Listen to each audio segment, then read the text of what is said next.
মাত্র 10 মিনিট সিদ্ধ করলেই ছোলা নরম হয়ে যাবে। সেই সাথে টেস্টি ছোলা ভুনা আর স্পেশাল ছোলা মাখা তো থাকছেই। 1 কাপ ছোলাকে গরম পানি দিয়ে ভিজিয়ে দিচ্ছি, সাথে 1 টেবিল চামচ বেকিং পাউডার দিয়েছি। তাহলে ছোলাটা তাড়াতাড়ি ফুলে উঠবে। আগে থেকে ছোলা ভিজাতে ভুলে গেলে এই টেকনিকটা ফলো করতে পারেন। ছোলাটাকে মাত্র 10 মিনিট সিদ্ধ করার পরে এরকম নরম হয়ে গিয়েছে। কড়াইতে তেল দিয়ে কিছু কাঁচা আলু দিয়ে দিলাম। লবণ দিয়ে আলুগুলোকে ভালো করে ভেজে নিতে হবে। এখন ছোলা ভুনার জন্য স্পেশাল মশলা বানিয়ে নিচ্ছি। এজন্য বাটিতে 1 চামচ করে আদা বাটা আর রসুন বাটা নিয়েছি।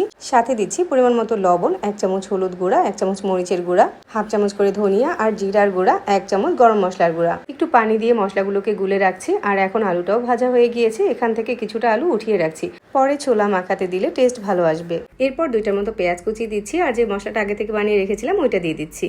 মশলাটাকে কষিয়ে ছোলাটাকে দিয়ে দিচ্ছি। এখন একটু নেড়ে চেড়ে ছোলাটাকে চুলা থেকে নামিয়ে নিচ্ছি। এখন চলুন স্পেশাল ভাবে ছোলাটা মাখিয়ে নিই। ছোলার সাথে দিচ্ছি টমেটো কুচি, শসা কুচি, কাঁচামরিচ কুচি, ধনেপাতা কুচি, গাজর কুচি, পেঁয়াজ কুচি, পেঁয়াজ বেরেস্তা আর দিচ্ছি স্পেশাল তেঁতুলের সস। সামান্য একটু বিট লবণও অ্যাড করতে পারেন। এখন গরম গরম ছোলাটাকে হাত দিয়ে মাখিয়ে পরিবেশন করলে খেতে দারুণ টেস্টি হয়। স্পেশাল ছোলা মাখাটা খেতে এত বেশি টেস্টি হয়, চাইলে রোজাতে এভাবে বানিয়ে দেখতে পারেন।